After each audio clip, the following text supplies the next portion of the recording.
All right, man. Thank you for doing this. Welcome. Thank you for having me, man. Thank you for Akiva. I was trying to figure out how to say your name earlier. I was like Akiva, I think. Yeah, yeah. It's cool. Yo, Thank you for having me. that's it, brother. Well, you're from South Carolina, right? Is that accurate? I am. That is accurate. Uh, I'm from South Carolina, a little small town called Hartsville, and yeah, I moved to Nashville 2.5 years ago now. So that's where I'm. This is where I'm based out of, and I started the Grimzlee project or like a year and a half ago here. So yeah, everything's been going. Dude, that's wild. Okay. No, it's just interesting to me because I heard your accent and I put two and two together because I'm from Georgia. I'm from South Georgia is where I grew up. But, it's Yeah, I crazy. was listening to your last interview. Yeah, yeah, yeah. it's Well, I don't know. It's interesting being from the South and everything, and I don't know, just being in this type of stuff in the alternative scene. It's different. okay, that's exactly what I wanted to start with because I think our experiences are probably parallel in that we both came up in an alternative scene in the American South. Just describe that process to me. How did that begin? Just give it to me straight. Well, it's to be honest with you, it was never me like I always wanted to dress like this way and look this way, but I was a pretty like timid kid growing up, but I was always listening to it. Like my best friend growing up, still one of my best friends to this day, his name's Christopher. He was showing me so many bands. He introduced me to Slipknot and, all these my favorite acts whenever we were like 9 years old, and I just kept getting more and more into it. And then like I feel like I was a teenager at an amazing time for like or I got into like the Warp Tour scene, which was like Asking Alexandria at the time, one of my favorite bands, Black Veil Brides, countless others. And but pretty much I was just always on the internet. Everything for me was just looking stuff up, being a part of the community that way. But whenever it came to like real life, I was always just, I went to a private school. You had to wear your hair short and wear collared shirts and all that stuff. So, you couldn't really look the part. You couldn't do anything weird or out of line. So now that I'm an adult, it's nice to be able to just do what I want and just have this type of freedom. And having Grimzlee as an outlet has just been one of the best things ever for me. That's okay. So that's what's up. So, touching on that point, what years were those years, those formative years of you kind of discovering your alternative identity? I guess, I simply would put, say, was it. sorry, I think there's a lag or something, but it's for me it was 2000 like 8 9 to like 2013 2014. So I'm 26 now, so I was like 11 to like 16 or something, or 17 is whenever like the majority of my discovering new bands, new music was going on. And for me, how I was discovering new music was YouTube. Whoever had the coolest thumbnail in the recommended, you know, like little bar on YouTube, that's who I was listening to. That's how I discovered new music for years. Okay, that's wild. The reason I asked this question is also because I was pretty much out of the loop by the time I was in college. I went to college in 2007. I grew up in the MySpace era. And during the MySpace era, you had MySpace, Pure Volume.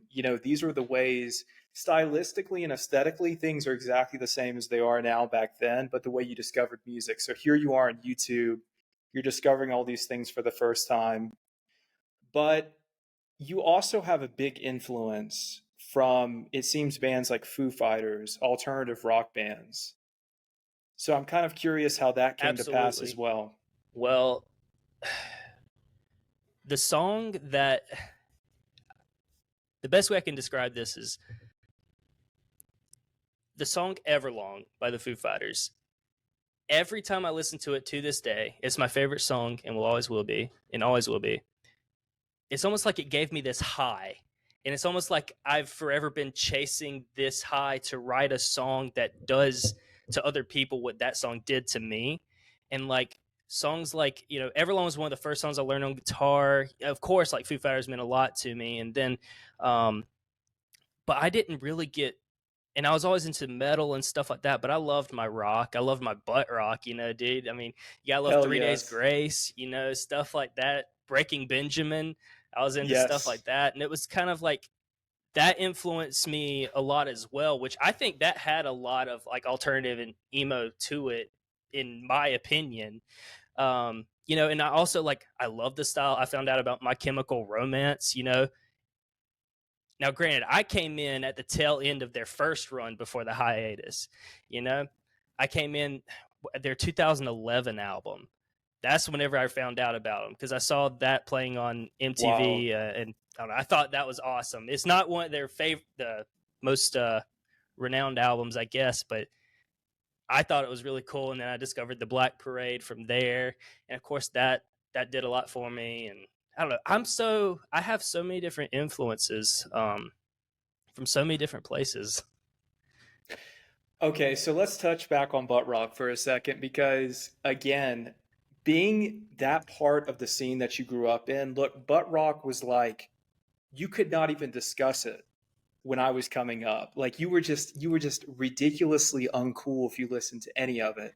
The irony, or call it ironic if you want to, but now it's as cool as shit. I mean, it really is. And I've always been interested in it aesthetically, but I'm getting into it for the first time. So tell me a little bit about some of your favorite butt rock bands and, just give me a top five. I'm super curious. All right, all right. So, I mean, 3 Days Grace is always going to have a special place in my heart. Like, it sucks to kind of call them that, but they are. And then Breaking Benjamin, they're they're in that same realm. And then like I don't know, let's see. Five Finger Death Punch is another one everybody can call that, but I still I don't appreciate their whole aesthetic really, but some of their songs always just like it was badass. So Of that course. them, and then there's like God, I mean we can get dirty with it, like Puddle of Mud. Got to. That's like a Yes. legendary one. Um, let's see here. God, I don't. Yes, I'm having a hard time. I'm blanking on so many, but there are It's all right. infinite amounts. Three doors down. Three doors down's another one. Three doors down. Yeah. You got to check out I don't know. Cold. Do you Just like Cold? whatever's going in my head. I do Have you like heard of Cold. I forgot about They're Cold. sick. Yes. Yeah, hmm it's just like My aesthetically, a lot of the bands are good. absolutely. Cold. I really do enjoy them. I've actually listened to them pretty recently because I became friends with another artist who actually did my last single with. His name's Dear Death, and Cold is his favorite band. And I was checking them out and everything because he posted about them. That was his very first post on his Instagram ever, and I was like, I completely forgot Cold existed, and they're really good. They are really good. Dude, that's so wild. So, before we get into your music, because let's take a step back. This is how I found out about Grimzlee. Okay, I'm on Spotify. Okay. I come across your music, and instantly, I'm just put on because I'm thinking to myself, I'm like, dude, this is absolutely sick. And you sent me last night your new single, Dark Red Room. And I really want to, kind of hear about the meanings behind some of your songs. And starting with Dark Red Room, tell me all about that track in particular, and then we'll get back into your catalog. Well, instrumentally, these days I really love breakbeat. Um, and I was like, I really want to do a song that has breakbeat elements in it. My song "Time to Pray" had a little bit of it, but this one's more all in.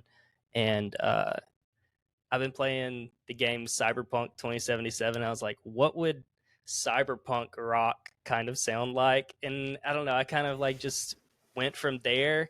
but kept it kind of in my style of this, like, the Grimzlee style that I feel is like melancholy yet kind of hopeful yet kind of dark. I just kind of like painting a world with the whole track in general. I typically care about the instrumentals more than anything. And that song, it flowed really very easily. And then lyrically, it's it's about loneliness, really. Like, kind of how, these days we're all like kind of, we're connected more than ever before, but we are very much apart in and being driven apart in many ways. And this track is kind of like, well, I thought I had somebody close. I thought somebody was special to me, and now I'm back here. I'm back in this dark red room, and I can blame them. I blame myself. Like, the anxiety's getting to me. It's like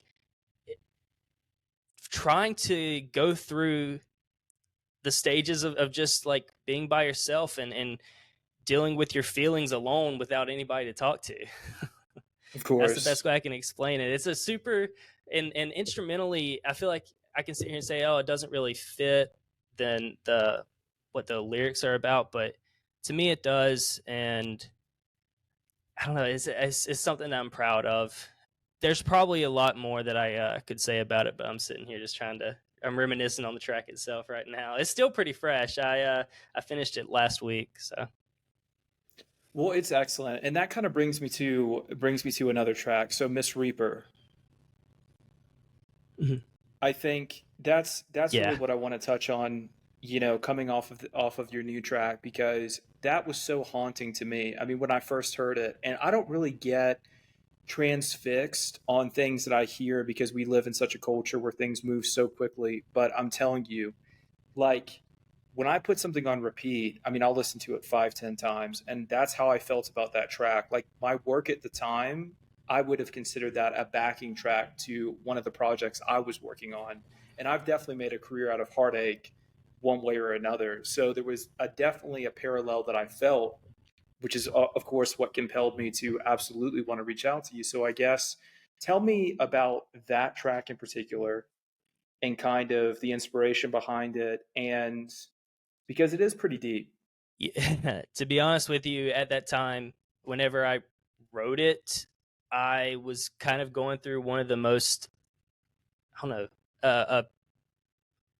I'm just gonna call it a moment of growing up and dealing with some like real adult shit. Like, I've had a few moments in my life, and I feel like my 20s has just been, you know, a growing pain every single year. And then at that moment in time, Miss Reaper, which everybody who talks about it and asks me about it, they think it's like, oh, who is Miss Reaper and all this stuff, and it's kind of like that's not quite what it's about.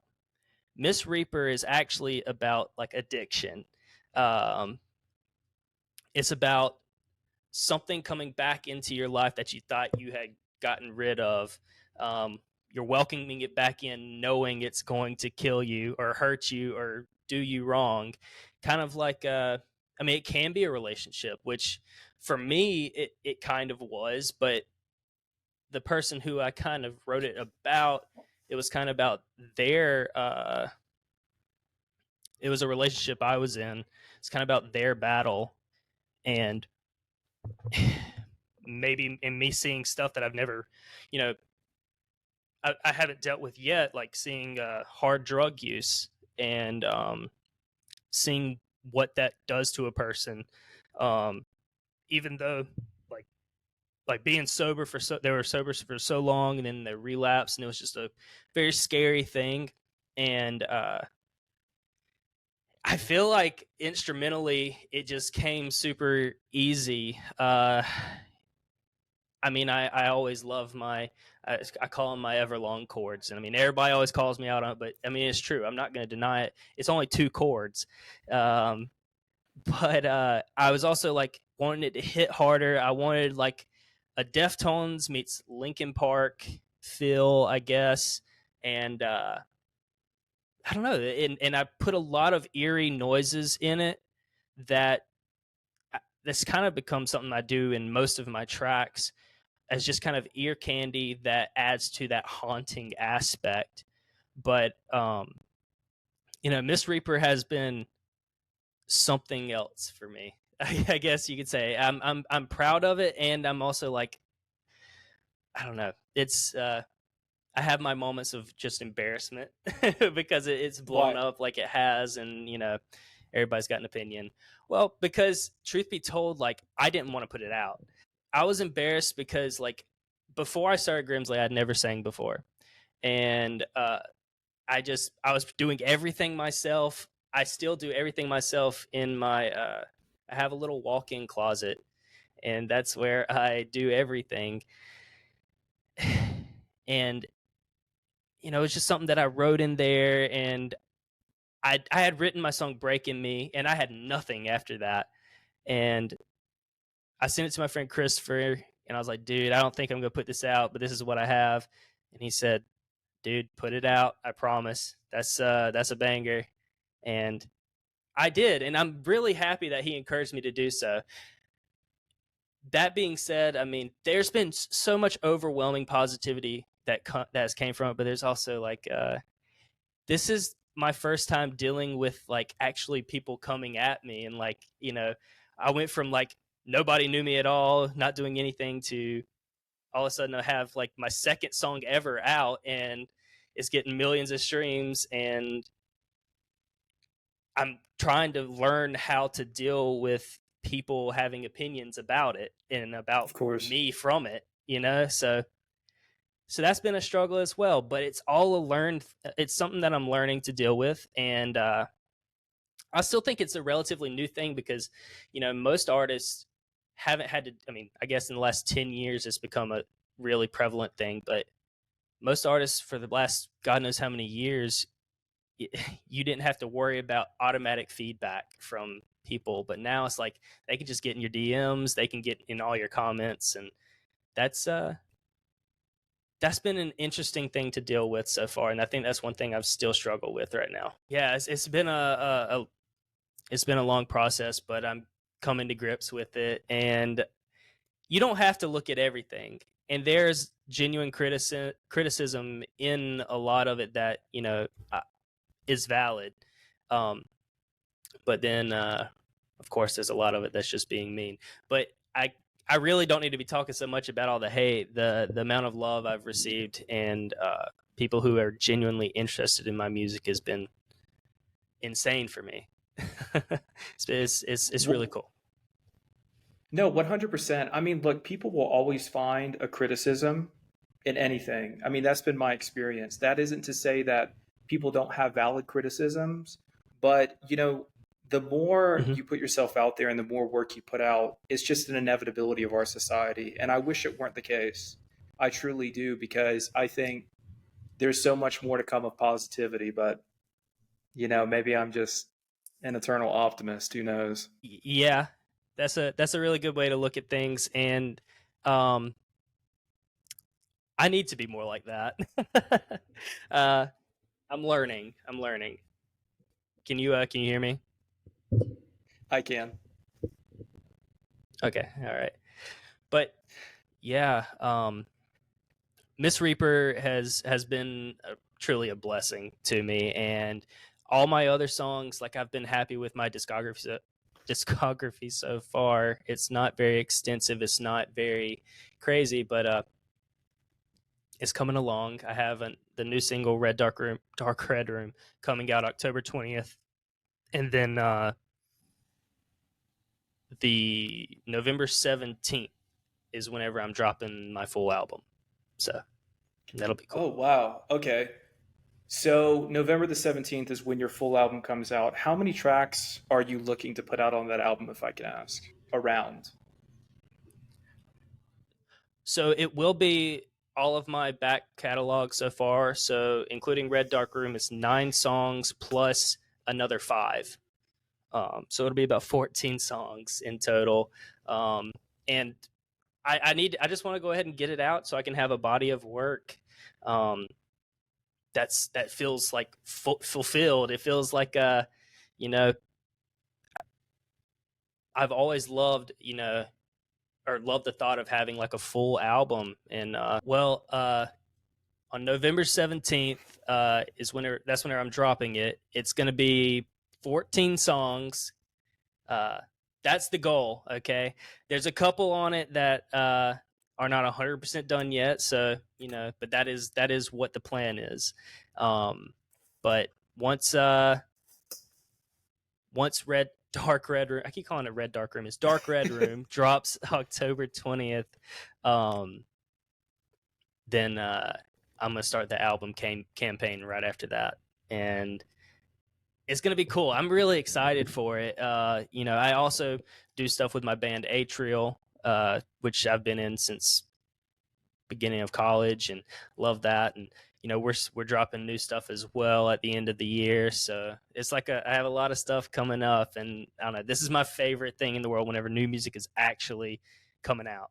And this project means a lot to me. For a very first project, I can already say, like, regardless of if the other 5 tracks don't get a single stream, it's been a success, with everything I've done so far for it. Absolutely. Yeah, I have a few questions there. So let's talk a little bit about Atrial and kind of how that brought you to this point. Just touch on it, as much as you're willing to. Oh yeah, well, it started with me, my friend Christopher, and my friend Clayton. In high school, we just would get together and jam, and we could never find a singer or anything like that until we got to college, which we took like a year off. We didn't talk about music. We didn't do anything. And then all of a sudden I just got the itch one day, and I messaged him. I was like, guys, we've got to actually do something. We've been talking about like actually putting music out for years. Let's just do it. Let's just record something, no matter how bad it is. Let's do something, because I want to play shows. I want to be a rock star and all that stuff. And they're like, all right. And I met a friend of mine named Matthew, who's the singer for Atrial, and he joined, and we ended up getting our other friend Zeb eventually into the band. He plays bass, and now there's just we still do it as much as we can. We're all getting older. We all live in different places now, really. Well, Zeb and Clayton actually live with me, so we're pretty close. But Christopher and Matthew live in a different state, and that comes with its challenges. But we're still making new music, sending it back and forth. The shows may be a little bit less frequent than they used to be, but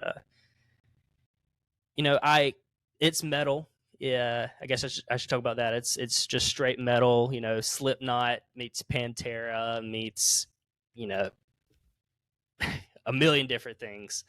And I would always write and send them stuff that they were like, hey, yeah, this is really cool, but maybe you should do something on your own with it.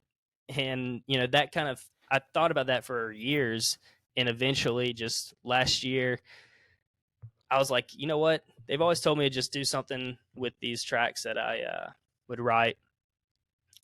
Those were all bad, by the way, so I scrapped all those. But I wrote "Break in Me," and I sent it to them, and they're like, "This is sick. You should do this as your own thing and put it out." And that's really how it started. I mean, we all do our own thing. We all have our own little solo projects, and mine just decided to grow legs and start doing something all of a sudden, which is scary. But yeah, that's where a little bit of pressure.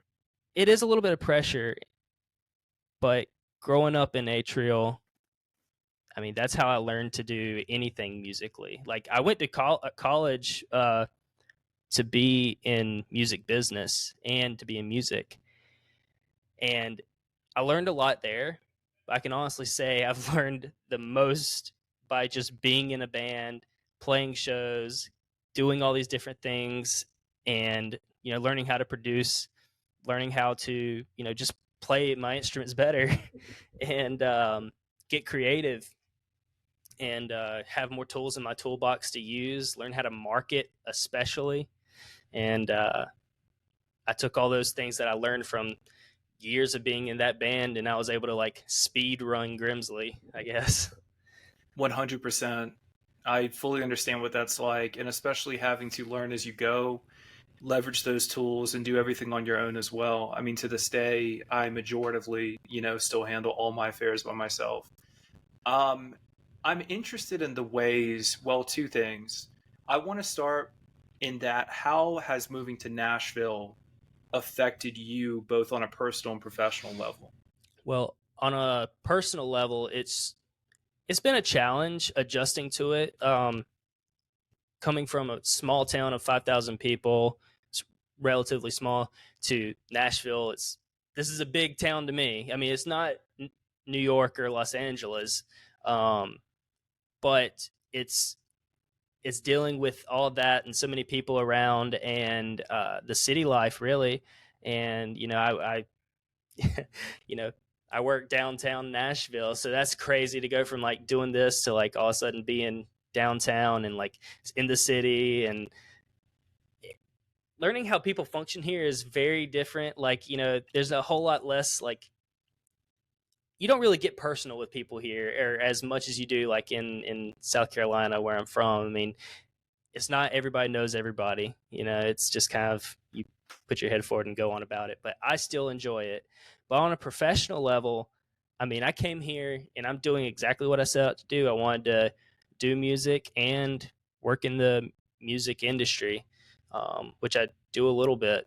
And it's really cool, but it's very much a grind. It hasn't been easy to get uh, in each of these things. And truth be told, Nashville isn't exactly the best place for me doing the type of music I do.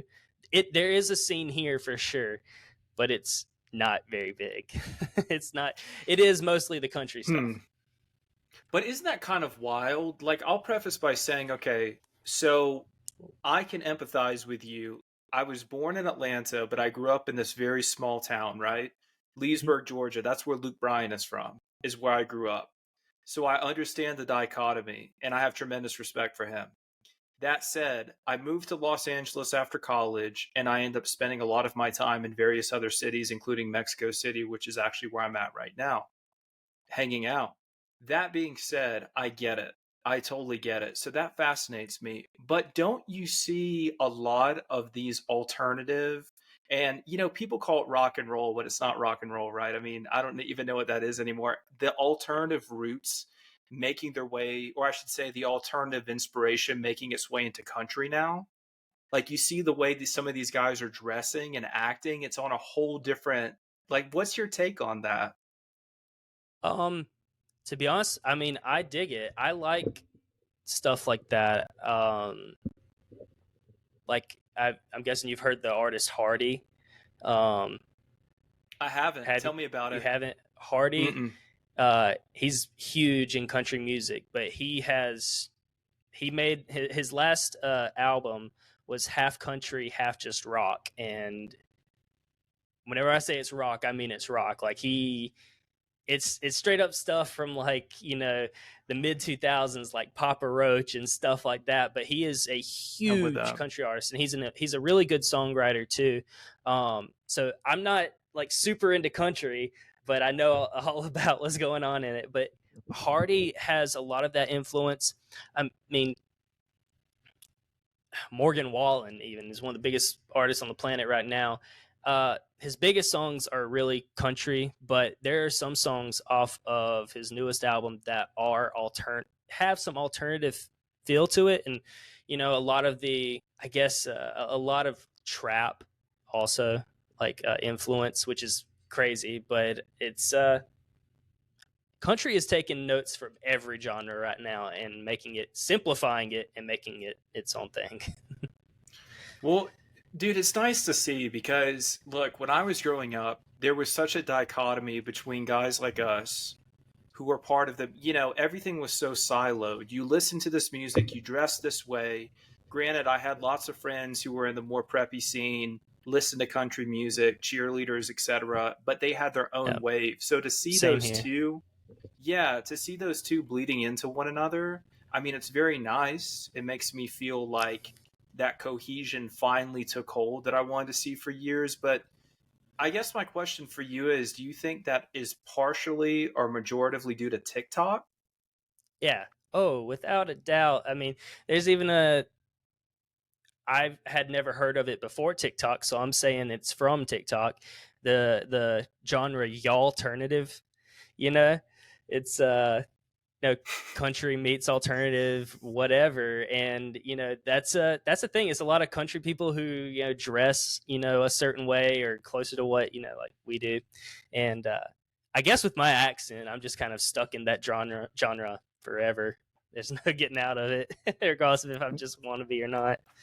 Well, do you remember in that case? Because, okay, so you alternative, that's what's up. Do you remember kind of like country core, like redneck core, which was basically like, it was like post hardcore or hardcore shows? I want to paint this picture for you. Imagine a mosh pit of people hardcore dancing at a show, and they've got on skinny jeans tucked into cowboy boots, cut off shirts. It was kind of like Maylene and the Sons of Disaster, like, a lot of the southern influenced hardcore, but I feel like that kind of went away by the mid 2010s. So just based on the fact that we're both from the South and grew up in the alternative scene, do you remember that? I And actually kind of what are don't. your Like thoughts? I can't say I remember anything like that, but that's kind of dope. I had no idea that was a thing, or maybe I do. Is there a band or something from it that did pretty well? Three. Okay, so three. These will be for you for later. The Showdown. The That's like Showdown. number one was the Showdown. Maylene and the Sons of Disaster, and He is Legend. Some of their older stuff, and I'll send those to I've you never heard later. of. I've never heard of any of them. That's pretty cool. I'll um I'll definitely check that out. I need to see what kind of redneck shit that they were up to. I love it. Well, that's what's so interesting to me and why I asked these very specific questions, because there was such a disconnect that happened in the 2010s. In other words, you had the scene I came up in, let's just call it the MySpace alternative scene, and then you had fast forward a number of years and you had the parallel in your scene. I feel like TikTok changed the game for everybody. I mean, everything just came to the surface again. Everything, and granted, I brought back single handedly brands like Ed Hardy and Jinko and stuff like that. So I was always like trying to do stuff that people thought was horrendous and make it absolutely cool in my mind, right? Right. So what changed for you in your life, I guess, with TikTok, Miss Reaper? What do you think led to the success of Grimzlee early on, and how did things change in your life because of it? Well, I knew for a fact whenever I put out Breaking Me, I was like, okay, I've seen all these other artists just post stuff on TikTok using their song, and I literally just went through with Breaking Me to begin with, and I would I just did the chorus of the song, and I would post a lot of different videos that I would find. I would edit them on my phone. God, you can look back into all the stuff I was doing back then, but it's all just shitty memes and just putting my music to it. I mean, I had a music video for all that stuff, but nobody cares. Nobody cares about music videos anymore. I mean, Instagram does and stuff like that, but on TikTok, people are there, especially the people who are be into stuff like what I do. They're usually there to laugh and cry at the same time, which that is a thing. And so I would just post these like funny videos with this audio of my song, and then if the video was legitimately funny, it started getting traction. People would also be like, "Hey, the song's actually pretty good too," and then I would get more and more people over and kind of turn those into people who are into my music. And Miss Reaper, what I did at the beginning of that track just was TikTok, I guess, gold. The kill me, it just people ate that up and just Yeah. ran with it. And I didn't plan that at all. I wasn't like, oh, this is good for TikTok or anything like that. But I did it, and then as soon as I put that out, I'm like, all my friends was like, dude, this is gonna do something. This is gonna do something. And then it didn't until like January of this year. Really, it did okay, but in January, it's almost like the TikTok algorithm gods just took it and ran with it. The car community got in with it. Especially the um like the gym rat culture and stuff like that. They're using it every single day. And Oh, then there's like wow. the dirt bike kids, skater kids, and all those different communities have taken it and ran with it and made it their own. And I think it's really cool. I see cool edits every day, every other day. Cool anime edits too, which I think is awesome to see. Um, yeah, no, I don't really know why, other than I made a sound that TikTok just loved. That's the only way I can really put it. And I just made memes for it myself, and other people just liked it. Okay, so would you say I get because it's just so fascinating to me. So would you say TikTok is one of the major reasons that effectively so many people have discovered it? Yeah. Oh, without a doubt. And you know, part of me hates to say that, or it's embarrassing. Not anymore. In like I would say like 2020, 2019, it was kind of like embarrassing to say, oh, I'm on TikTok and stuff like that. But these days, if you're a musician not on TikTok, you're the odd one out. You know, Of course. that is where you can test if music is going to go anywhere or not. I mean, truth be told, we are so swamped with new music every single day. There's like what 60,000 songs uploaded a day to Spotify. Um, and you're not going to get shown all those songs on these platforms. You know, truth be told, the way I used to discover music on YouTube, that was not really here anymore. It's here for sure, but I don't hear people talking about it or doing it. I don't even do it anymore. Um, but I discover music on TikTok. I'll just scroll to a random video. I don't know what's going to be next, and it's usually like a stupid slideshow, and then an awesome song's playing. I go, what's that? And then I go listen to it. And that's just how new music is found. There's there's so much stuff out these days. It's the only way to kind of put yourself in front of people. And if there's another way, I'm all ears. But this is the current trend, and this is the only way I know to do it at this point in time. And you can buy ads, but have fun wasting your money. Um, that's just kind of my thought process with it right now. So projecting years into the future, because I'm with you. I'm with you. TikTok is really where it's at. Um, Certainly. Projecting five, let's say 7 years into the future by 2030, I want you to kind of paint a picture for me of the world as an artist and the way you see people interacting, with your concerts, for example, virtual reality, things of this nature. What do you see happening for the better, or do you see it as a dystopian hellscape waiting to come? Because you are playing a lot of cyberpunk right now, so that is partially what brought on this Yeah, question for me. I'm not gonna lie, and it's it's something I think about a lot. I think that in like 5, 10 years, probably 10 years, it's interesting to think about right now, where people put out a song, or that these huge songs, like say Thriller by Michael Jackson. All of a sudden, you see like Plankton's version, AI version of Thriller come out. Yeah. Have you seen those videos? Stuff Yeah, like like that. Eric Cartman or Plankton Yeah, singing a I song. I love it. Yeah. I genuinely feel like in the next 5 to 10 years, you're gonna get the main version of the song, and then like a whole album of like your favorite other people singing this song, and they'll compile it and put it out that way. And like, then, or there's gonna be like artists being like, hey, here's my song. Uh, make your make your own thing with it, or put your own voice to it, or something like that, which I'm sure you'll be able to, at this point in 5 years, we'll be able to talk, and then AI can replicate our voice saying anything. you know I want to hear what you sound like on my song, and send it in that way. And I don't know what's gonna happen, but it's genuinely intimidating. But I can't say it's good. I can't say it's a good thing, but that's kind of the trend I'm seeing stuff going towards. Real music will always be there, and the alternative scene, I think right now, I promise this all ties into this question.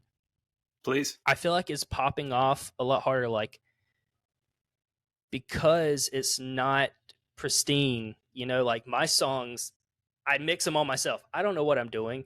There's kids that I listen to, like there's a kid named Flying Fish who he's an alternative artist. He's 15 and he did it all on his iPhone. He has over like 500,000 monthly listeners. You know, it's about the songwriting now more so than anything. Like the quality is almost like a afterthought, but in a way, it adds its own specialness to it.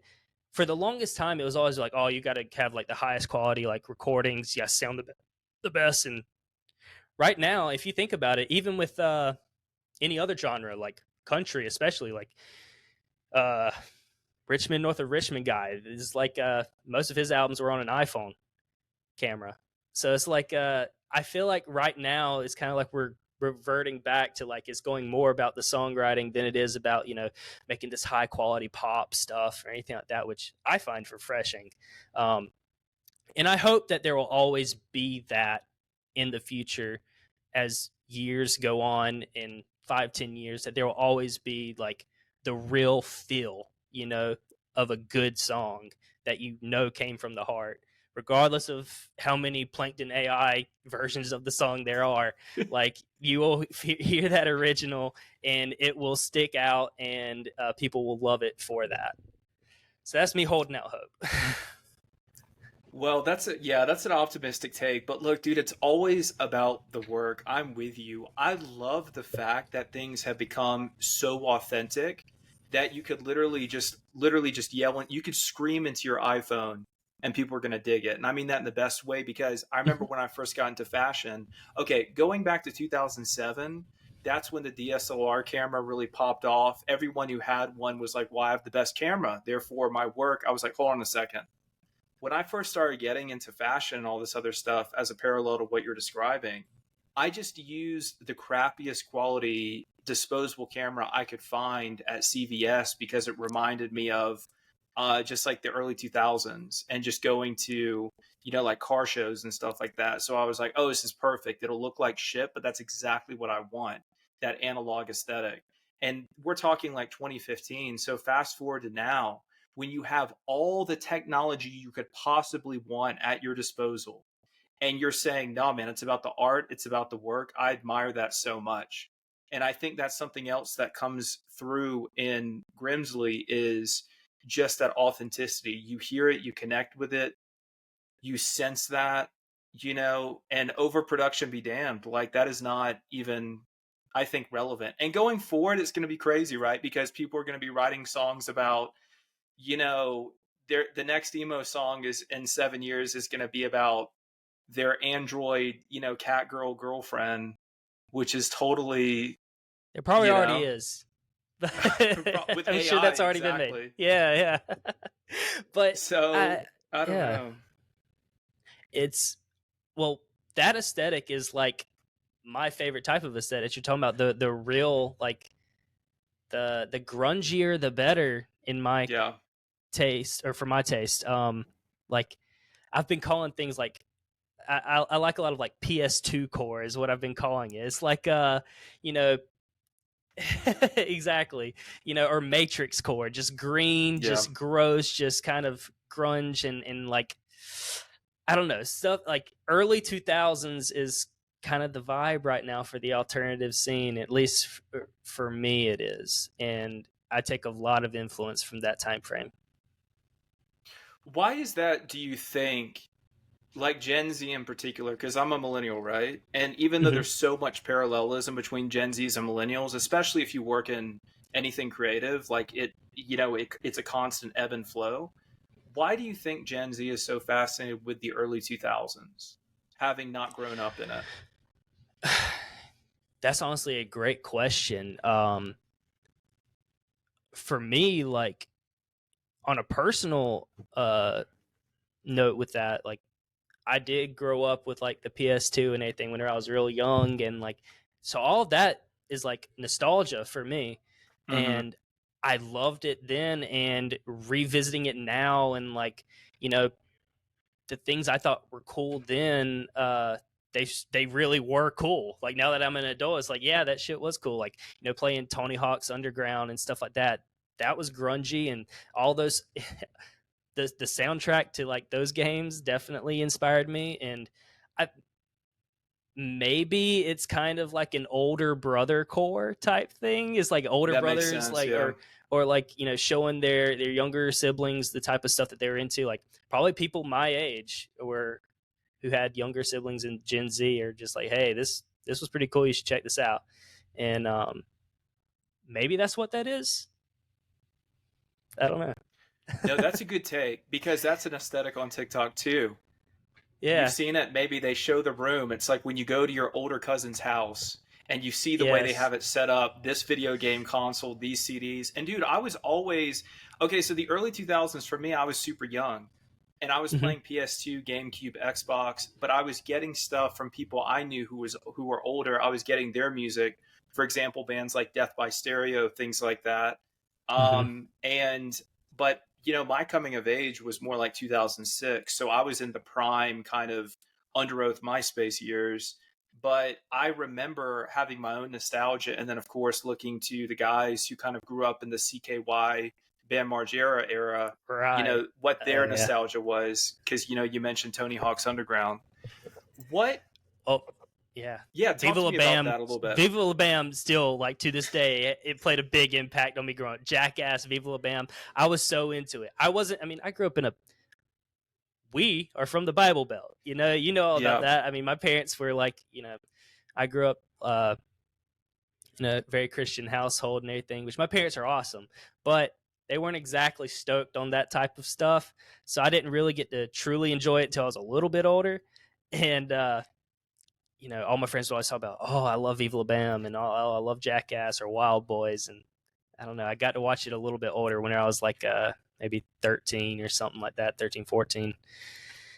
And it hit. It still hits to this day. I'm not even going to lie. I love it. Did you ever get a chance to watch the CKY DVDs? I didn't. I didn't. I only got to see Okay. whatever was on MTV when I was younger. Okay, that's another thing for you to check out. So, just to preface that, the CKY DVDs, that was like the precursor to Jackass, and that was Bam Hmm. Margera and his friends basically putting out their home movies. But it's called CKY, the same as the band, and I think they had three. So CKY, CKY2K. You got to check those out. And I've just definitely. as Oh, a I know. fan, I know. yeah, I definitely know CKY, but I don't think I've. I don't think I've ever watched the movies. Unfortunately, I do I'm love gonna the send it to band you. though. CKY is amazing. They've actually just played a pop up show here in Nashville a couple weeks, like 2 weeks ago. That went insane. They announced it at like 4 o'clock. Hey, we're playing at this small little place, so come on out. Oh, And that's it got wild. wild. Apparently, it was pretty cool. I wish I could have gone, but I heard a lot about it. Dude, that's absolutely wild. So, what was one of your favorite video game soundtracks of all time? Okay, there was a game called MX Unleashed. Uh, just dirt bikes, which dirt bike racing, all that stuff is still my favorite thing to this day because of this video game, or it's my Yeah. what I love in my off time. But MX Unleashed, it had had some of the best songs ever. I found out about one of the best butt rock bands of all time, which is from South Carolina, called Crossfade. They Dude, I know CrossFit. Go on. yeah, Yeah. yeah. They Yeah. from that, yeah. And then there was like Trapped, which I thought they were awesome back then. That not exactly my vibe anymore. But they there were so many different, like Relent K, Hawthorne Heights, I think was on it or something like that. I don't know. There was a lot of stuff on that soundtrack that definitely played a big part in me enjoying that style of music. The people who made PS2 games back then, they knew what was up. That and Midnight Club Remix Edition. Oof. Bro. Midnight Club 3 for me, dub edition. That's Yeah. like 50% of my aesthetic right there. Just like, and that's the Atlanta thing with me too, of course. Like, I've always dreamed of having like a Cadillac on dub spinners, just even purely out of nostalgia. I would totally drive that car right now. That soundtrack. So the MX soundtrack, MX Yes. remix. Do you remember Need for Speed Underground 1 and 2? I played them, Hmm. but I don't really remember them all that well. I need to revisit the Need for Speed games because I know a lot of people talk highly of them, and I know they did have banger soundtracks. Like they used to have the greatest hits versions of video games, and like we Oh can't do that yeah. anymore. That was awesome. So what do you think about? No, and I agree with that. It's, that ability to go into a store and see everything showcased. Everything's digital now, or mostly. So do you remember, touching on that subject of video game soundtracks? I'm assuming the Tony Hawk Pro Skater soundtrack. And I mean, that's the original was very iconic, but would you say that that was probably like the top? Yeah, I would say so. For me, the one I played the most was actually Pro Skater 4, which Yeah. had that's where I learned about Motorhead and Ace of Spades and all that Yeah, I remember stuff. that. And like I got introduced to the classics, and like I was like, I don't know what this is, but this is badass. And I'm so stoked to say that I got to see Motorhead uh, with Lemmy and everything before he Yeah. died, which is Yeah. that's a big deal for my household. No, it is. I mean, he was absolutely iconic. Hmm. This is really fascinating to me because as we're kind of going through your history, I'm learning how those individual influences kind of added up in such a way that it brought you to Grimzlee, right? Hmm. And, going forward, I'm super curious to hear about who are some people you want to collaborate with. Because I always have the people in the back of my mind, like, these are the people in fashion and art, given the opportunity, I would collaborate with, right? So, Right. who are three people you would collaborate with in these three genres? Okay. Number one is butt rock. Okay. Number two is country. And number three is emo alternative. Okay. For butt rock, that's a hard one.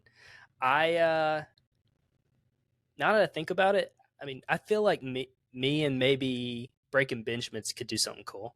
I think that would be fun.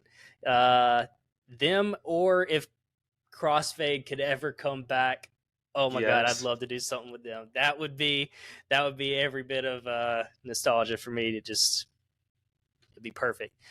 Country, let's see. I mentioned Hardy earlier, and I do like him, but I figure I can probably think of somebody better, um, or somebody at least different. Hmm. There's a lot. There's a lot of country artists that are that I actually kind of dig these days. There's a guy named Riley Thomas. He has only one song out. Um, it's called "When Cowboys Did Cocaine," and it's a country track. It is straight up a country track. Wild. Yeah, yeah, and he has in I don't know. I hope I could write with him or something like that. He's that's some hard rock, like kind of cool country shit. Emo alternative. I feel like I can't pick just one, but if I had to go with like one of my favorites, uh, which I'm surprised I haven't brought them up to this point, is Deftones. I mean Oh, it would be wild. that would be huge. That's easy. Another one that I really love is an artist named Johnny Goth. He's one of my favorite Yeah. artists right now. He's everything he does is awesome. Um, let's see here, and Bring Me the Horizon for sure. Bring Me the Oh, Horizon's a dude. favorite of mine. Yes, absolutely. Well, those are all really good choices. I mean, what interests me about Bring Me the Horizon, as you mentioned, and I mean, they too have been one of my favorite bands for many, many years, but I also started listening to them back with their original EP. We're talking like around 2005, 2006. So they had a Oh, totally different okay. sound. Yeah. Yeah, yeah. I didn't come in until Suicide Season. Uh, Okay. so Chelsea Smile and all that stuff. Like, I remember that song. I remember seeing the music video for it on YouTube, and it was like a party atmosphere. And I was like, oh, this is so cool. And a lot of the metalcore scene for like the next like 6 years after that were all about the drug, sex, and rock and roll. That's what the metalcore scene became about. And, that had a big influence on me. That's not really my vibe anymore, but if you ask 13-year-old me, I was like, they're the shit. That's awesome. And that definitely played a big part of my personality for quite a long time after. Well, still to this day, really. Well, yeah, that's wild. Well, the first band when you talk about that comes to mind for me is definitely Attila. yeah. And Attila came out of Georgia. I went and saw them when I was super young, like 17, in Columbus, Georgia, was my first show that I met Franz at. And, but they defined the party metal scene, like for the 2010s, like Attila was that band. So I'm curious now, kind of going into a little bit of a deeper subject, addiction, because you mentioned that when you were describing your songs earlier in the conversation. I want to know all about how that's influenced your life, maybe some of your personal experiences with it, and kind of where you stand with that going forward.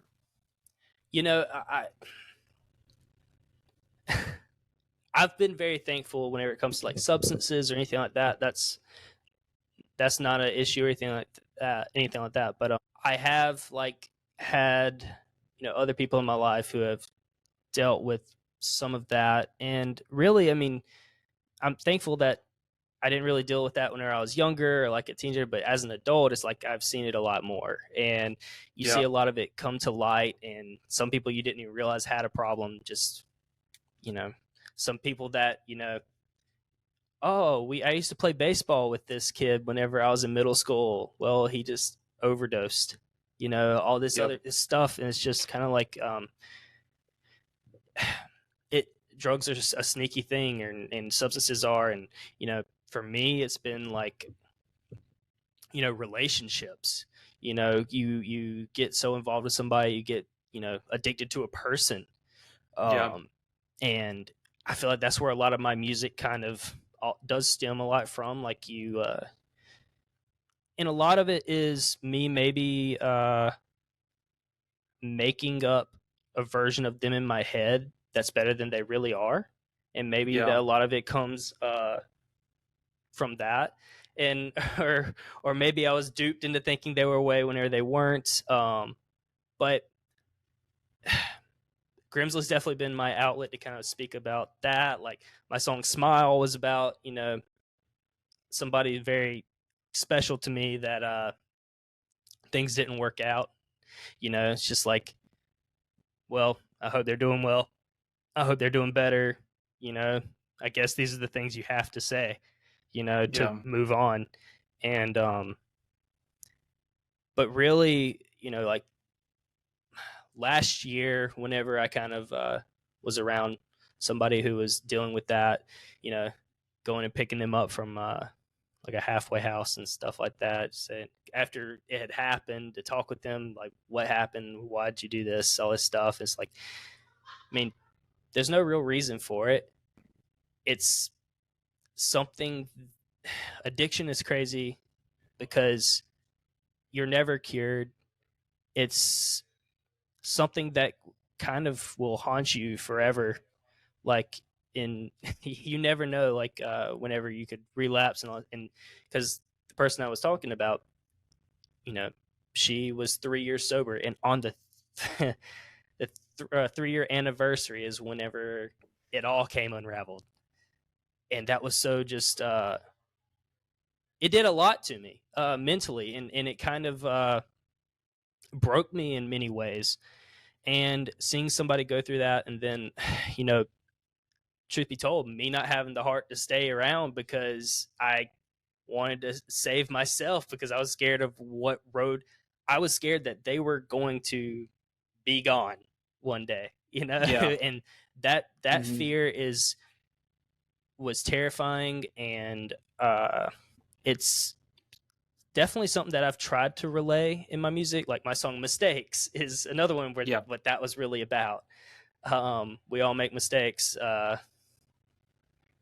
and I don't know. It's a difficult subject, but it's played a lot more into my music than I guess I even realize. I write whatever I'm feeling at the time, um, and typically I move on from things a little bit after I write, which is an odd thing. It's kind of this therapeutic, I guess. But Hmm. anything I write about legitimately is something that's going on in my head right there at that time. Um, it's not like necessarily like something from the past. It's just generally like it could have happened that day or that week. It's yeah. Anyway, that's kind of what that's kind of where I am with all that. Sorry if I ramble a lot. No, not at all. No, not at all. That's exactly. Look, here's the thing. Two points to that. Number one, I fully get it. I mean, from my perspective, it's happened very personally to me and my own family, and also to my friends as well. I mean, growing up, granted, my situation is a little bit different.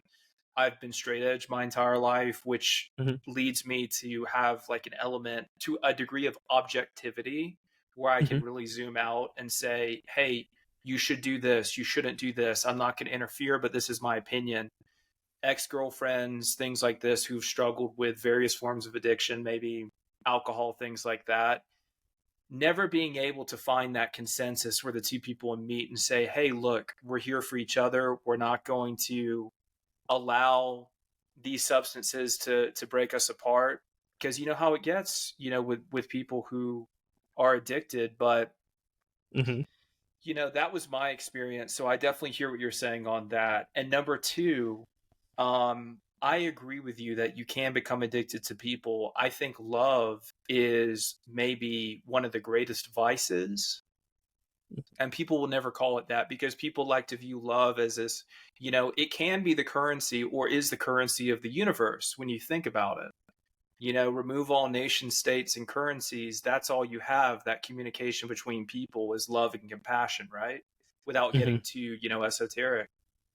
But I like to think, as I relate to your work, love is very much a vice and it can have unintended consequences, is what I'm getting at, basically.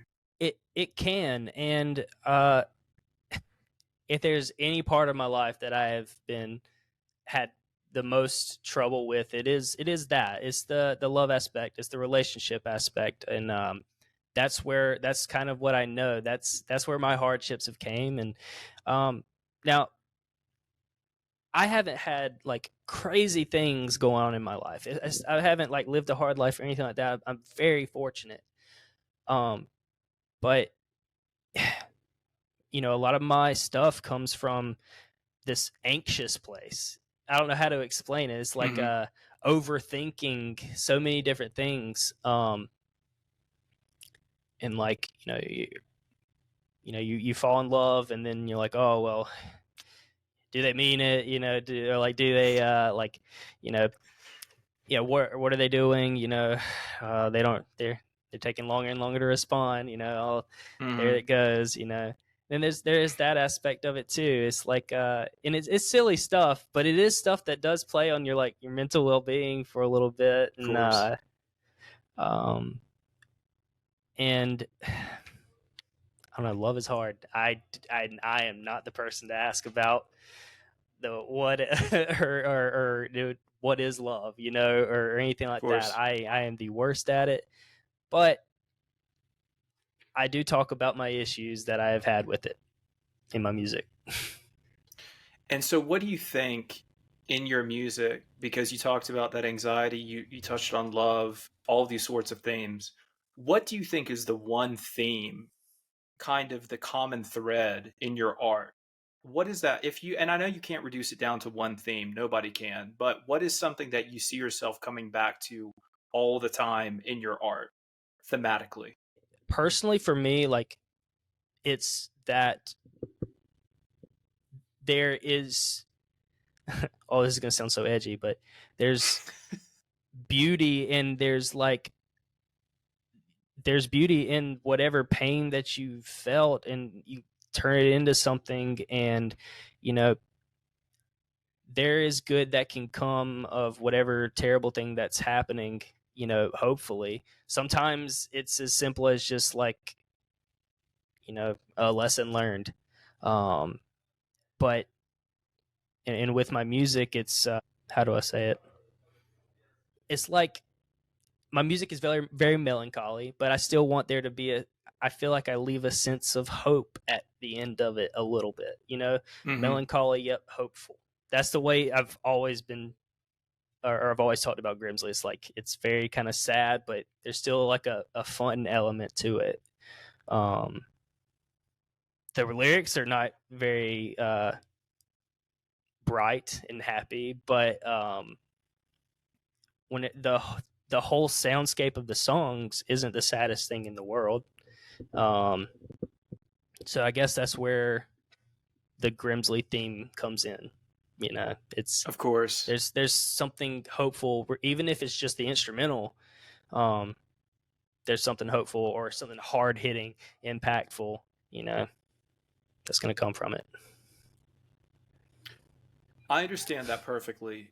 I understand that perfectly because, you know, I believe you and I both come from a much, you know, people would call it edgier place. Let's call it a darker place. But in the end, there is light at the end of the tunnel in all of these circumstances. But you're articulating the realism of the situation, in your case, music, and there still is an optimistic message. And I think that's very important, you know. And I also use this phrase, I want to say it came from a Hatebreed song, but it definitely came from a positive hardcore song. But it basically describes that rage is clarity and pain is clarity. And I do like to think that pain is clarity. You know, you experience these things in life, but they give you a very clear sense of direction, and you just kind of keep, you know, escalating. Yeah, that's an amazing way to put it. I completely agree with that, and maybe that's not what I was thinking whenever I did it, but that could definitely be a theme with what I'm going for as well, or what, you know, my music does. It's like I don't know. I think about it, and like I don't want people to relate to my music. I really don't, because it means that they're not in the best place. But people are going to, no matter what, no matter how much I don't want it to happen. So Yep. there's got to be something there for them, because Hmm. for sure, you know, anytime I've been in a bad place, just mentally, like listening to a song that just talks about exactly what you're going through, there's something, Yep. there's a great feeling that just comes from the relating, you know, just, and you know, people always say, oh, why do you listen to sad songs whenever you're sad? It's like, well, you just want to be heard, you know, so you don't you just want to be understood. And sometimes songs can articulate your feelings way better than you can. um, so that's where that comes from. That's a really important soundbite right there. Exactly what you said. Why listen to sad songs when you are in fact sad and you just want to be heard? And maybe let's touch on this for a second. That's at the core of human experience and existence, is people genuinely do want to be heard. Sometimes Mm-hmm. it's not always in the best, you know, way, you know, that's not for me Mm-hmm. to say, you know, it's the way people express themselves, but people just want to be heard. They do. I mean, I do. You know, it's I think everybody does. You know, for me, I think, you know, making music and well, listening to music first and foremost. You know, the right song at the right time is a drug in of itself. Yep. Puts you somewhere else. Like whenever I'm sitting at my day job at my desk, if the right song hits, you know, if I, especially if it's one I haven't heard, uh, all of a sudden it's just, you're in a different place mentally, you know, and that's one of the best things music can do. And I want to recreate that for everybody. You know, I hope that my music has put people in that place, or wherever it wants to take them. And I hope I can keep painting new pictures for people in their heads forever and ever. 100%. And I think that kind of brings me to some of the final questions. And number one, based on what you're saying, what is that kind of legacy that you want to leave with people? And I know that's looking very far out. I have the conversation with friends all the time. Is legacy even relevant? Does it exist? But what do you want to leave, or at least impart upon people? Whenever it comes to legacy, like I go off and on like, oh, it matters, oh, it doesn't, or it does myself. But truth be told, I just want to leave songs that way, hopefully they'll be heard forever on end, or as long as humans are around, and that they will always there's got to be songs for all topics and things people are going through, and I hope that my music will just come up in somebody's ears at some point, some way, somehow, whenever they're going through a moment in time that just hits exactly whenever it needs to, and just gives them that moment of just bliss that they needed away from whatever the hell is happening. Because that's what music has done for me. Perfect. Just takes me away. I hope that my music stays around forever. But if anything, I'm glad that it's already helped the people it has, and it's I don't know, I'm grateful for everything that's happened so far, and I hope I can continue to do this for sure. I'm sure it will. I'm sure it will. And you can definitely count me as one of your supporters. 100%. I appreciate it. Of course. So, what's next for Grimzlee? I think is the next question. That is a great question. I mean, the album, of course. The only thing I'm really focused on for 2024 is just putting out a lot more music. Yeah. I'm gonna get this album out, and then I want to do singles every 2 to 3 weeks in 2024, and just build my catalog, and hopefully get better at producing, better at mixing and mastering, and hopefully get a lot more people listening to my stuff. But I'm taking it day by day. I mean, who knows? I can't plan too much in the future right now. I've got to be able to get it done. That's one thing. You never know whenever writer's block comes, and it's a real thing for me. That's for sure. Sometimes you got to push through it, but I don't know. I hope that I have a lot of new music out next year, and I hope I can do a tour at some point, or get on with a bigger act of some sort. I do want to play a lot more shows. I've only done a couple so far, so that's really what I'd like to do. Well, that sounds great. Well, it sounds like you've got a lot of things happening already, and so it's only going to grow. You've already got so much under your belt, and it's just going to grow exponentially from here. So that is the hope. Yeah, it absolutely will. So, a couple of interesting questions before we go. Okay. One is far more abstract. Looking out to 2030, we touched briefly on AI and how the world might change. I'm kind of curious how you picture the world looking, not simply for artists, but, do you think we're going to come in contact with aliens, for example? Do you think we're going to live in an entirely different environment where nostalgia is no longer relevant? We're plugged into machines. What do you think? I'm very curious. Plugged into machines is absolutely going to happen. I can't say by 2030 though, but that is going to happen. At one point, they're going to let us upload our brains and live forever in our lifetimes. That's absolutely going to happen. Mm-hmm. But aliens, mm-hmm. I've kept up with everything going on, like most people have, and I'm all in. But I don't really believe it. I don't believe anything that they've came out with, because there's no hard evidence. It's like, at that hearing that they had, it's like, yes, we can confirm we've seen things. All right, and they show they and then they show a random clip of some BB flying across the screen. I don't know, but it's not enough for me, to like be all in. But I can say that I really hope that we're not alone. I don't think we Yeah. are. I think there's too much, and if we are, that's terrifying. That's not something I want to think about. But I think that we don't even know if they're in this dimension, man. We don't even know if we're in the right wavelength for them, I don't think we are. I don't see us actually coming into contact with aliens. I don't see them just coming down. Like, why would they want to come see us? It doesn't make any sense. If they're that awesome, why would they come here? We're not that cool in comparison to what they're doing. If they're Totally. flying through, anyway, we may just be a science experiment. Who knows?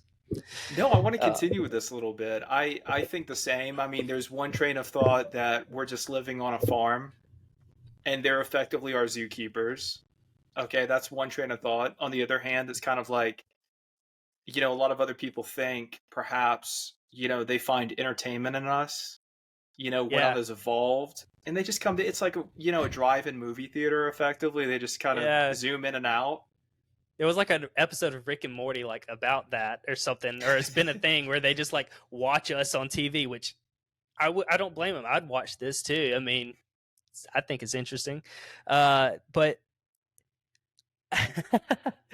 I hope that aliens don't just come and just show up and just without or I feel like they wouldn't be nice. I feel they would probably be really hostile, and everybody would freak out. Every religion would switch to, these are our gods now, Of course. It would be terrifying. I don't know. I hope that if it does happen, I'd rather be long gone. That just sounds like a existential crisis waiting to happen, Well, what do you think about it? Do you believe in aliens? Absolutely. I mean, without question. The question then of course becomes, okay, well, first of all, when you accept it, then it's just another day, unless it's going to have just an acute effect on your life. Like, imagine somebody says, okay, I'm from Zeta Reticuli. And then you say, okay, well, it's nice to meet you. Okay, cool. I got to go make this song. I got to go design this thing real quick. I have an art exhibition coming up. Nothing's going to change if you're a pragmatic, just logical person. You're going to be like, well, of course I knew that. Great. Yeah, of course. We live in this vast universe with billions of galaxies. Of course, that's just like Rick and Morty, effectively. So that's my take on it. I had to get your opinion. I mean, that's where I'm at with all of this. Now, granted, I think, yeah, tell me.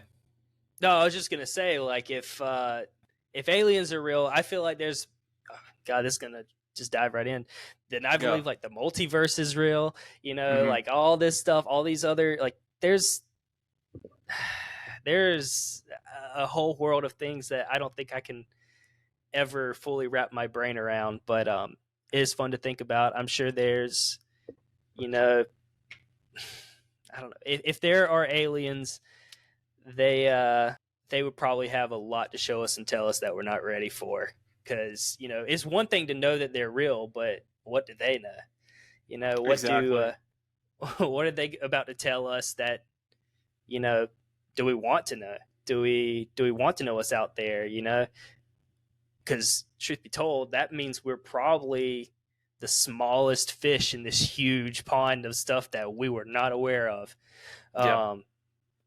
And I don't know what's scarier. I don't know if that's terrifying or what, but then there's also, like, what is it, the Fermi paradox, where you believe that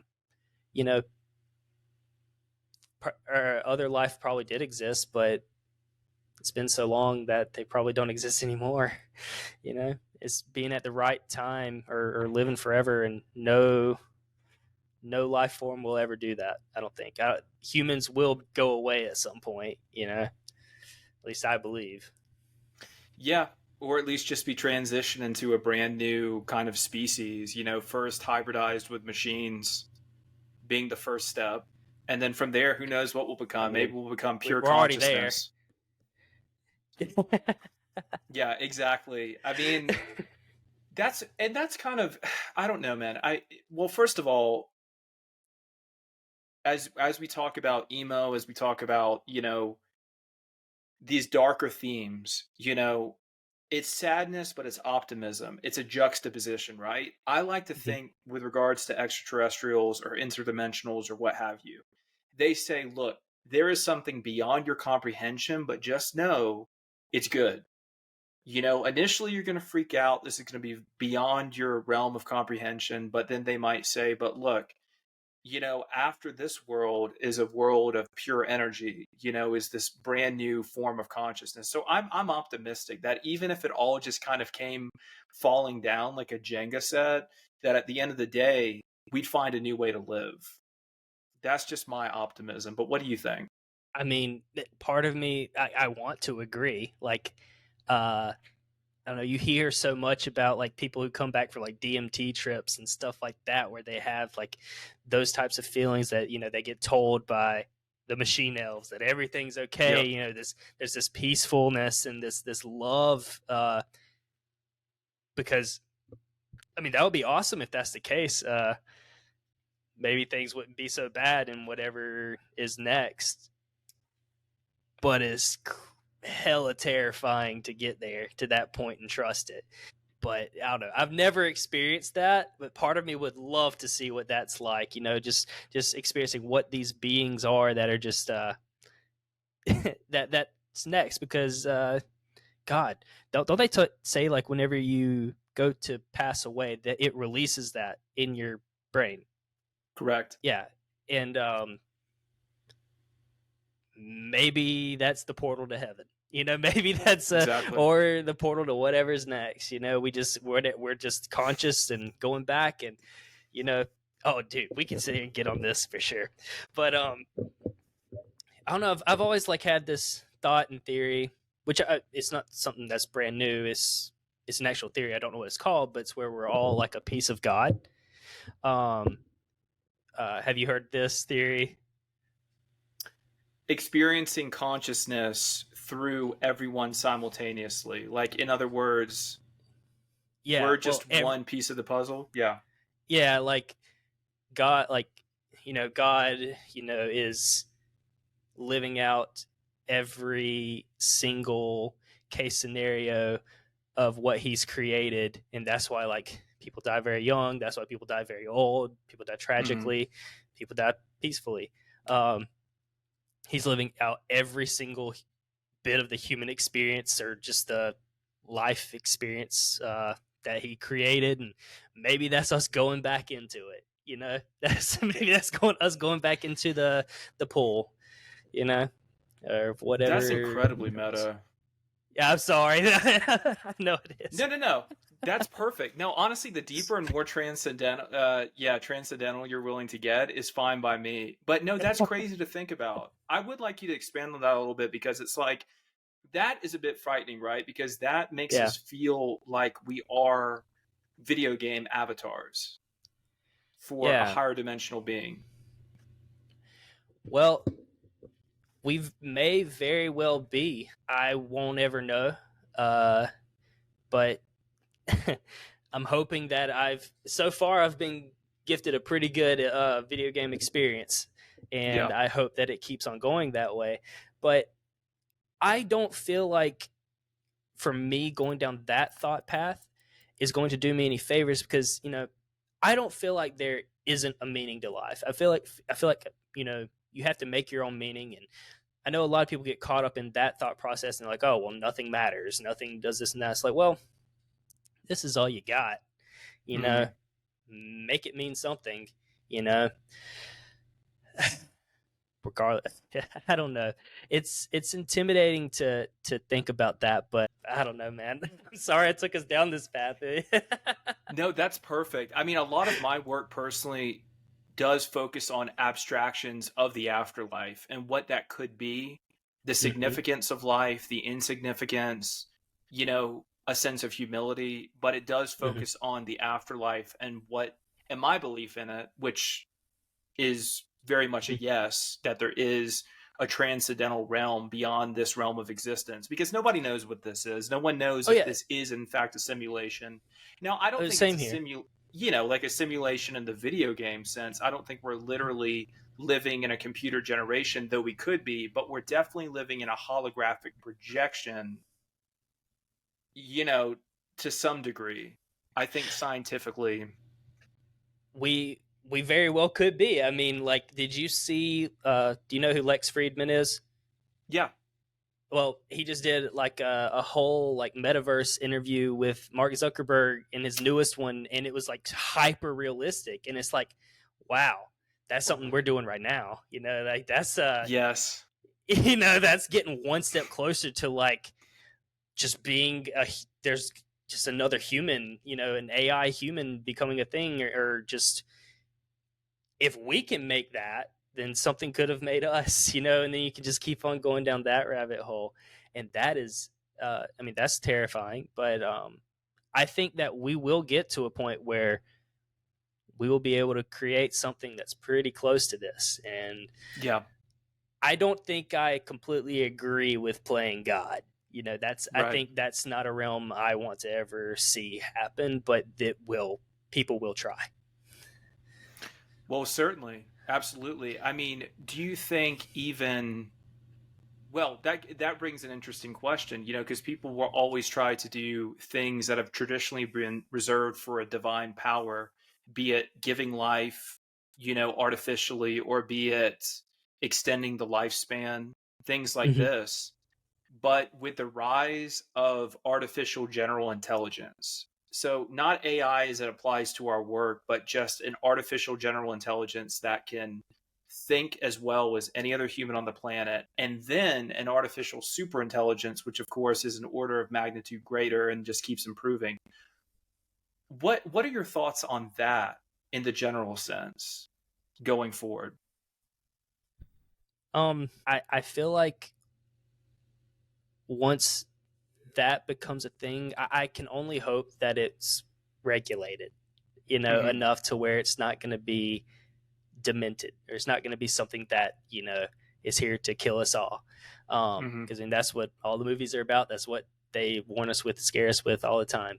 Of Um, course. I mean, they just had a huge halt or something like that, where all the like top people in AI were just like, let's stop this. Everybody stop. So let's put some rules on this real quick. And I don't know if that ever ended up happening or what, but I hope that there was some agreements made, because whatever super intelligence comes about, it's we will be secondary to it once that's made. we are no Mm-hmm. longer we are no longer the main character here. Humans created the next evolution of what we are. And that's or we created the next evolution of just maybe that becomes what humans are next. I don't know. Yeah. I mean, we started as like tadpoles, and now we're humans, and now we've reached our final form, and we got to create the next one, by hand. So I don't know. I It's terrifying to think about. All this stuff is so overwhelming, and maybe I don't have all my thoughts gathered here about it, but Mm-hmm. I can say for a fact that I don't think that's something that we want yet. We're not uh, ready. I agree with no, you. no, no. Every AI right now, I think, is amazing and Mm-hmm. super helpful. And of course, I want it to be used to add to things rather than just be something entirely. Like I want it to be. It is a great. I want it to be a tool in the toolbox rather than just what we do. Like I don't want all AI music or all AI art and stuff like that. That's gonna make things boring. I don't know. Super intelligence is not what I want at all. Well, I think you're really articulating it well, because the human touch, if you will, is something that we can all understand and relate to. And when this is removed, from our control, that's completely uncharted territory. I think we've always assumed we could visualize a scenario where a computer codes for you. I mean, you can already do that. We can visualize that scenario, but when it starts making something that's so fundamentally human, art, music, things of this nature, it gets a little bit shaky. And I'm Yes. certainly not somebody who's anti-technology, in fact, quite the opposite. But that's where we start to, from my personal opinion, tell me your thoughts, we start to lose our humanity.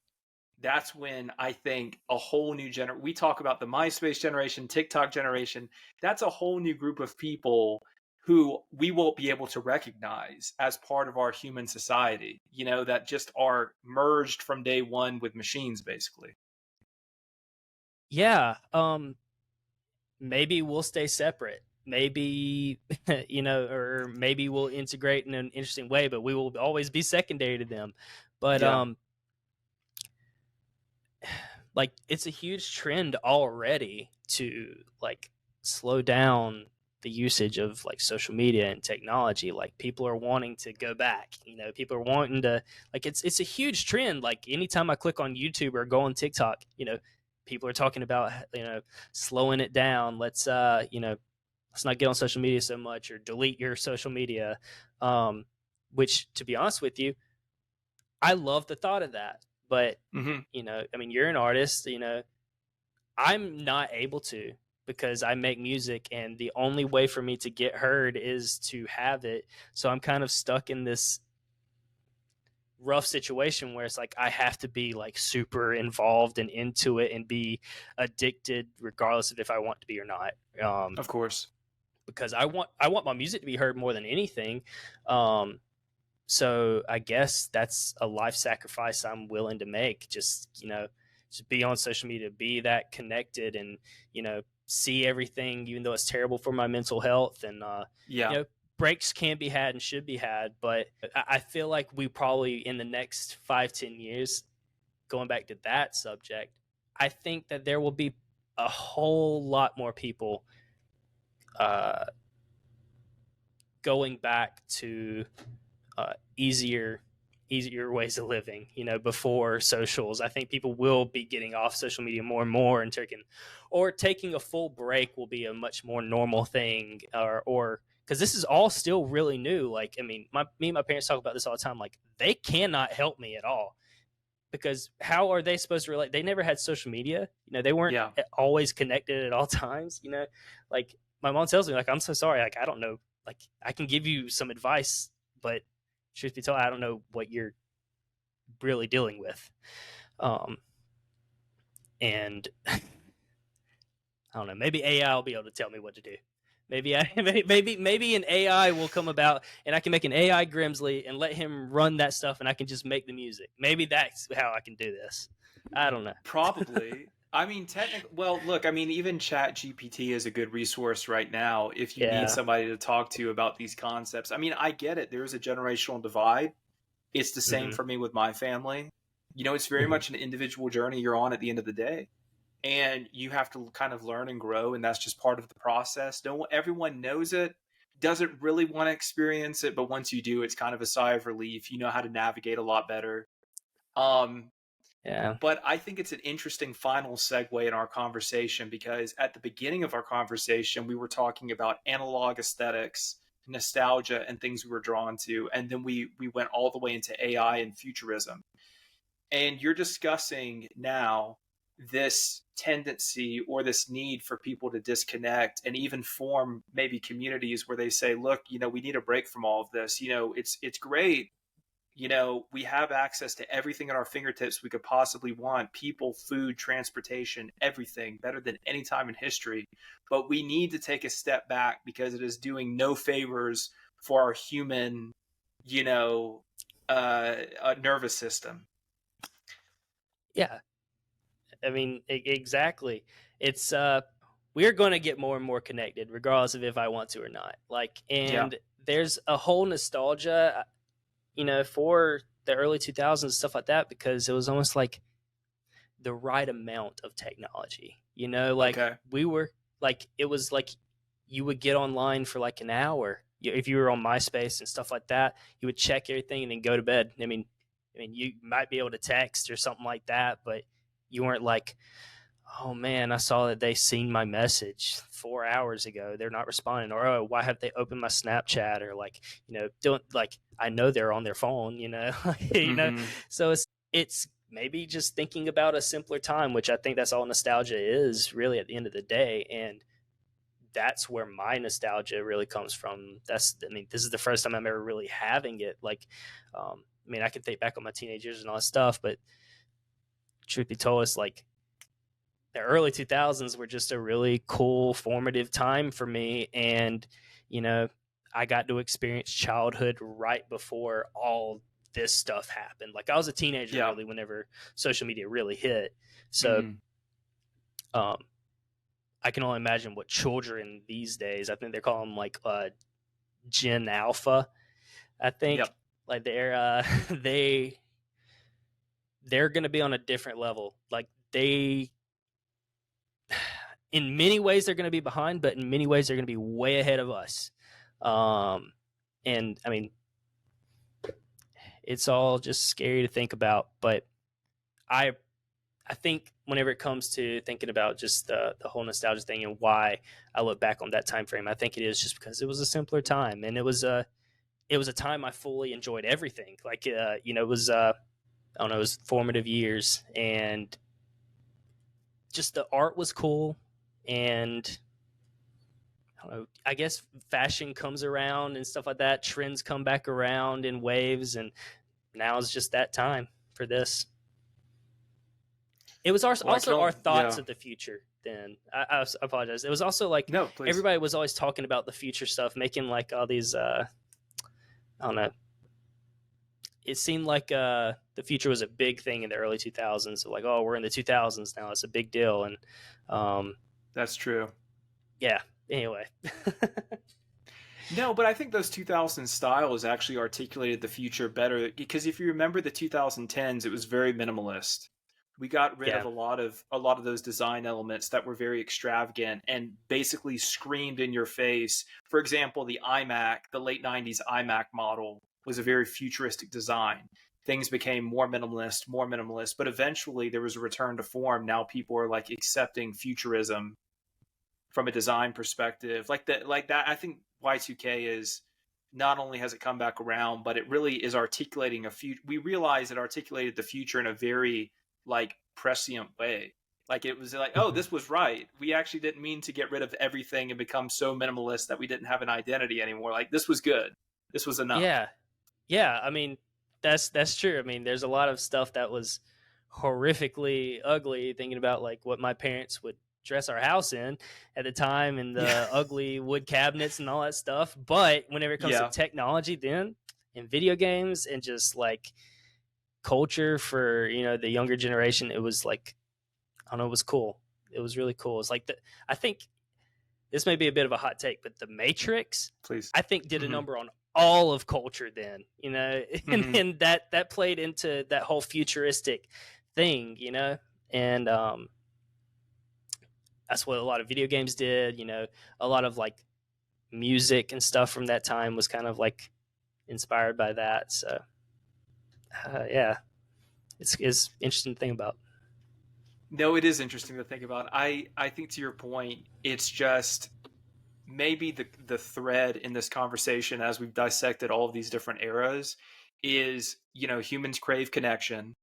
There is something, no matter our aesthetic, how we grew up, where we grew up, that we all just want connection, to be heard, and I think there's something to that as we're talking about it, that maybe there's a Mm-hmm. time when Grimzlee, for example, in the future is a perfectly rendered avatar, you know, playing a Mm-hmm. concert on Mars, basically for all of the Martians are hanging out and they're watching a hologram of you perfectly rendered and you're just chilling in your pod, like whatever the case may be, that might happen, but then there's going to be like this last wave of people who are nostalgic for what it was to be a human. Like, oh, remember, instead of millennial nostalgia, they're gonna be like, oh, you remember that time when we actually didn't have, computer interfaces connected to our brains directly, and we were purely biological, like all this kind of stuff. That's gonna be the final wave of nostalgia. Like, because Gen Alpha, they're growing up on the iPad, so Yeah, yeah, that's. I mean, you're right. It's kind of it's. I'm sure they like if you talk about or if people from the 50s hear us talk about what our nostalgia is now, they would think it's so sad and stuff like that. Because I'm getting that same feeling. It's like, oh, that's really really sad that's how they're gonna feel about it, or that's what they're gonna remember as like nostalgic to them. But yeah. I mean, time goes on. I think I don't know. I hope that the crave for connection will remain and there will always be that want. And I don't believe that virtual reality or anything like that will ever do it justice. I think that at the end of the day, like for me, like music, there's the element. Okay, what matters a lot to me is like the element of connecting to somebody just through their lyrics and through their writing and getting into a band, and then all of a sudden you go to a show and you get in a room with all these people who got into it for the exact same reason, and there's this like it's like um it's a feeling that just could never be recreated in anything but a real life setting. And that's my Mm. hope for music and art, is that the actual connection will keep everything artistic and musical together, because otherwise it'll just be kind of sad. I don't want to go to a virtual reality concert. That'll be lame. So no, that's interesting, because I agree with you. Even though things are technologically possible, it doesn't mean they feel organic. It doesn't mean they make you Mm-mm. feel kind of the way we feel, the way you feel when you make art, the way I feel when I make art, the way we feel collectively when we listen to something that has a profound impact on us. You're right. No matter how technologically advanced we get, nothing will ever replicate that feeling. And I also say this a lot too, that people are chasing a feeling. Everybody is Mm-hmm. also chasing a feeling. Yeah. And kind of that brings me to my final question. What do you think about that notion of chasing a feeling? And what are you chasing? And what do you think about kind of humanity as a whole? What are we all chasing? Well, you know, I think like we've talked about already. I mean, it's that feeling of wanting to be heard, to be loved, to be known, to be connected. I think that we all want a sense of community. We all want to belong somewhere, and you know what? That's what it is. We all want to feel like we belong. We all want to feel like there's other people who are like us. Um, and believe me, there's communities for everybody, regardless of if they're good or not. There are, um, and I think that's why people will go down darker roads or get into a really great band, because they Yeah, just want to belong. I mean, I do. So same.